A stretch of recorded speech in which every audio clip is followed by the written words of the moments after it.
Bonjour mes frères et sœurs, très heureux de vous retrouver pour un autre partage. Et aujourd'hui je veux partager une parole d'encouragement à la persévérance, dans la marche avec le Seigneur Jésus-Christ, dans la consécration et la piété. J'ai le privilège d'habiter juste en face d'un lac ici au Québec. Puis là je suis présentement sur mon kayak sur le lac. Et s'il y a une chose en fait, tout ce que dit la parole de Dieu est vrai. Mais s'il y a une expérience qui est vraiment intéressante d'avoir, c'est celle du psaume 23. C'est pas le sujet que je veux partager aujourd'hui, mais je fais une parenthèse dessus. Dans le psaume 23, David dit il me fait reposer dans de verts pâturages, il me conduit près des eaux paisibles, il restaure mon âme. Parlant de l'Éternel, de Dieu qui est son berger. Donc il dit comment c'est dans les verts pâturages qu'il trouve du repos, et près des eaux paisibles que Dieu restaure son âme. Et s'il y a vraiment une chose que j'ai découvert depuis 2019, depuis que j'ai commencé à aller auprès des lacs, des rivières, pour pêcher ou me reposer, c'est vraiment que la verdure et les eaux paisibles, les eaux calmes, ont vraiment un effet restaurateur sur l'âme. Ça fait que je t'encourage vraiment, mon frère, ma soeur, si t'es fatigué, t'es lourd, chargé, stressé, peu importe, évidemment, va premièrement en prière, demande au Seigneur Jésus de te restaurer, puis prends le temps d'aller près des eaux paisibles. Tu verras à quel point est-ce que ça a un effet restaurateur sur l'âme. C'est de toute douceur et tellement agréable. Alors aujourd'hui, ce sur quoi je voulais partager n'était pas vraiment le psaume 23, mais plutôt le psaume 1, sur lequel j'ai déjà partagé. Le psaume 1 qui est le premier psaume de l'écriture, et c'est probablement pas hasard qu'il le soit. S'il est le premier, c'est certainement qu'il a une importance capitale. Et le psaume 1 parle de l'homme qui est heureux. Il dit « Heureux l'homme qui ne marche pas selon le conseil des méchants, qui ne s'arrête pas sur la voie des pécheurs, qui ne s'assied pas en compagnie des moqueurs, mais qui trouve son plaisir dans la loi de l'Éternel et qui la médite jour et nuit. » Donc cet homme-là, on a ce qu'il ne fait pas, on a déjà partagé là-dessus au début de l'année, puis ce qu'il fait, c'est que le jour et la nuit, il trouve du temps pour méditer la loi de son Dieu, pour communier avec Dieu et pour méditer ses ordonnances. Et il est dit à sujet de cet homme-là qu'il est comme un arbre planté près d'un courant d'eau. On en a un juste ici, là, par exemple, là. Un bel arbre planté près d'un courant d'eau. Je vais essayer de m'en rapprocher à reculons. Il est dit que il porte du fruit en sa saison et son feuillage ne flétrit point. Son feuillage ne flétrit point.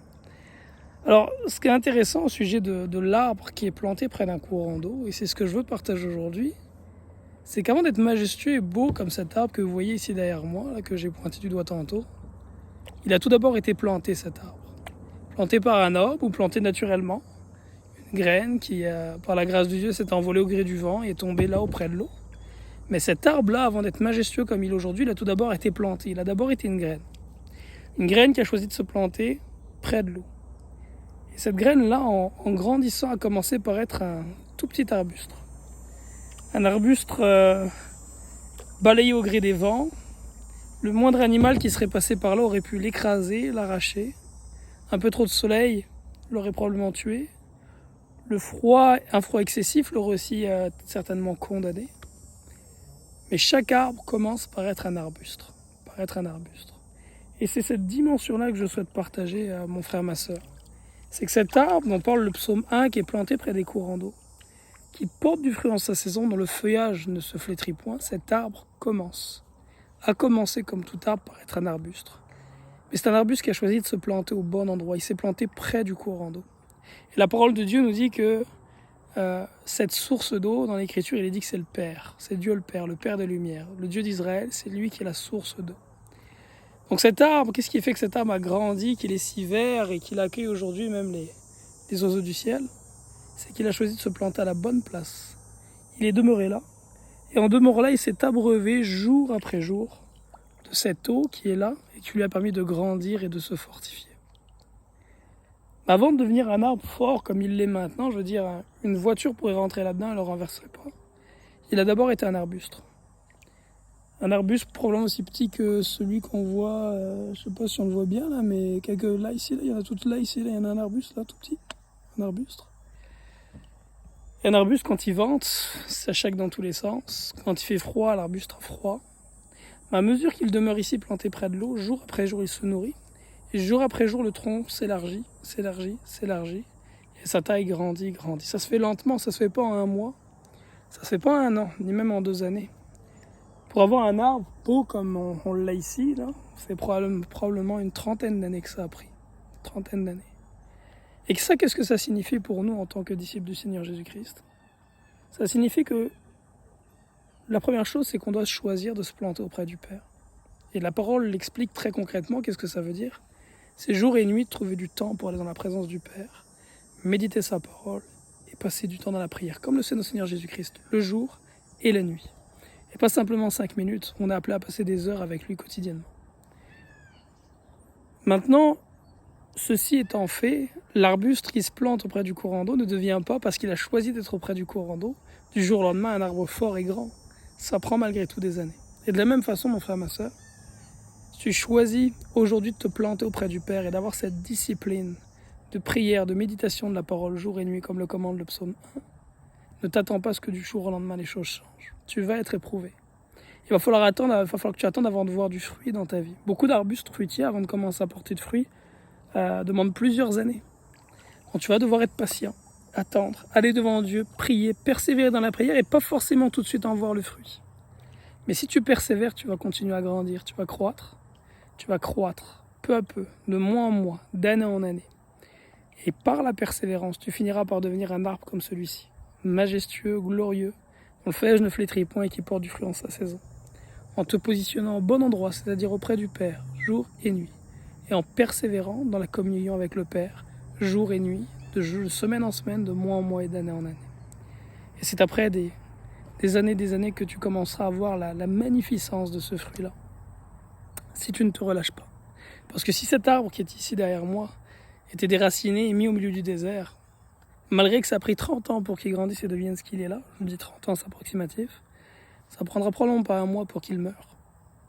Fait que la persévérance est une clé. Dans la marche avec le Seigneur Jésus-Christ, les choses arrivent rarement comme ça du jour au lendemain. Ça prend du temps et de la persévérance. Mais si tu persévères auprès du Père, tu verras la gloire de Dieu dans ta vie, mon frère, ma soeur.